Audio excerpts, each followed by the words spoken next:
రాచమల్లు గారు ప్రొద్దుటూరు శాసనసభ్యులు పెద్దయిన వరదారెడ్డి మీద నీచమైన విమర్శలు చేశాడు.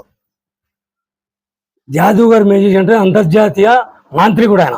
నిన్నటి దినము పెద్ద ఆయన మీద ఎన్నో విమర్శలు చేశాడు. ఈయన విమర్శలు ఎలా ఉంటాయంటే మునీర్ కౌన్సిలర్ మట్కా గురించి చెప్తాడు. నిజంగా మునీర్ కౌన్సిలర్ మట్కా చేసేది పెద్ద ఆయన తెలిసింటే మునీర్ కౌన్సిలర్ను విడిపించుకునే శక్తి పెద్ద ఆయనకు లేదా?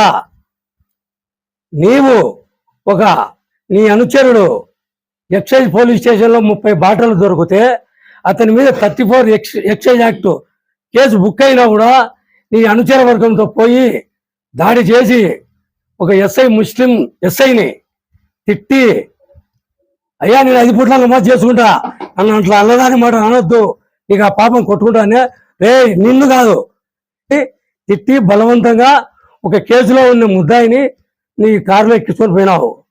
నువ్వు కూడా పెద్ద ఆయన గురించి మాట్లాడతావా రాచమల్లు ప్రసాద్ రెడ్డి గారు?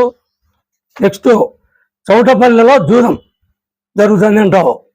నువ్వు ఎమ్మెల్యేగా ఉన్నప్పుడు పెద్ద చెట్టుపల్లె బండి భాస్కర్ రెడ్డి ఇంట్లో జూదం జరుగుతుంటే ఐపీఎస్ చక్రవర్తి గారు వచ్చి దాడి చేసి నీ ఎంతో ఉన్న పెద్ద పెద్ద నాయకులను గుడ్డలు ఇప్పుకొని తీసుకొని కడప తీసుకుపోయినాడు. ఆడ ఎంత కొట్టాలో అంత కొట్టినాడు. నీ చేత కాకపోతే సజ్జల రామకృష్ణాడితో ఫోన్ చేసుకొని నీ పలుకుబడితో వాళ్ళని విడిపించుకున్నావు. అది నీకు గుర్తుండే రాచమల్లు గారు? పాము తాను పెట్టిన గుడ్లు అదే తింటుంది. నీ వర్గం అంతా పాములై చిన్న పాములై తప్పించుకొని మా వర్గంలోకి వచ్చారు. లేకపోతే వాళ్ళు కూడా నీ చేతిలో చచ్చేటోళ్ళే. ఇప్పుడు ఉండేటోళ్ళంతా నీ వర్గం నుంచి మా పెద్ద వర్గంలోకి వచ్చేవాళ్ళంతా భయపడి నీ ఏటుకు బ్లాక్ మెయిల్ తట్టుకోలేక వచ్చి ఇక్కడ చేరినోళ్ళే. ఉక్కు ప్రవీణ్ ఏమన్నావా గతంలో? ఆయన మీద ఏం చేసినావు? చెప్పులే ఇచ్చినావు, ఇజ్రాయల్తో దాడి చేపించినావు, రాళ్ళు పేపించినావు, 307 కేసు కట్టించినావు, రిమాండ్కు పంపించినావు. పరారులో ఉంటే వాళ్ళ కుటుంబం అంతా అతలాకుతలం అయిపోయినారు. లాస్ట్కి ఏమైంది? ఆయన టికెట్ రాకపోతే నువ్వు మళ్ళీ ఆయన పంచం చేరి నువ్వు రాజకీయ వ్యభిచారం చేశావు. అయ్యా ప్రవీణ్ రెడ్డి, నువ్వు నాకు సాయం చేయి, ఆ భాస్కర్ రెడ్డిని పంపి, ఎల్లాటిని పంపి, పుల్లాటిని పంపి నువ్వు ఆయన అడుక్కున్నారు. ఆయన పంపించినారో లేదో మాకు తెలియదు, అది పార్టీ చూసుకుంటుంది. గాలివీడు ఎంపీడీఓ జవహర్ను కొడితే ఏమంటావు నువ్వు? ఏం చంపినారా, కొట్టినారా, కొరికినారా అంటావు. అంటే నీ దృష్టిలో అంటే ఒక ఎస్సీ నాయకుడిని, అధికారిని గొంతు మీద తొక్కినా కూడా నీకు తృప్తి లేదా?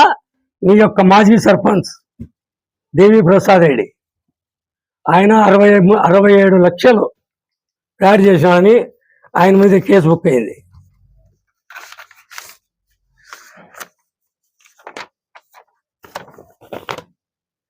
FIR number 685.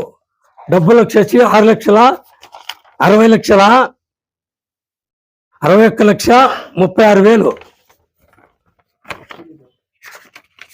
ఇది ఎఫ్ఐఆర్.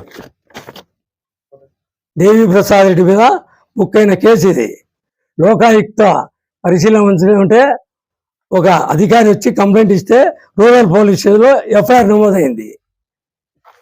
ఇది మన పెద్ద ఆయన ఘనత. FIR Rachamallu Prasad Reddy excise police స్టేషన్లో పోయి వాళ్ళ మనిషిని ముద్దాయిగా ఉన్న వాడిని బలవంతంగా ఎక్కించుకొని పోయినావు. ఎఫ్ఐఆర్ నెంబర్ వచ్చేసి 15/24. ఇది ఎఫ్ఐఆర్ రాచమల్లు ప్రసాద్ రెడ్డి మీద.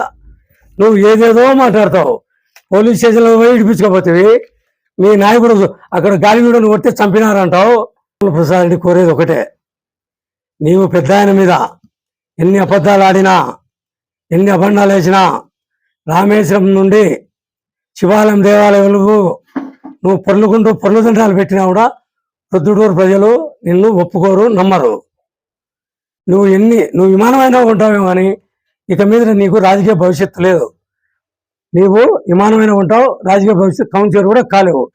దయచేసి ఇక మీద పెద్ద ఆయన మీద రుజువులేని ఆరోపణలు చేయని కోరుతున్నాం. ఏం మీ దాంట్లో లేవా? మీ ఇంట్లో మటగా జరగలేదా? ఇంకో సలహా ఇచ్చినాడు రాచమల్లు ప్రసాద్ రెడ్డి. 2029లో నేను క్యాండిడేటు, అక్కడ నువ్వే క్యాండిడేటు.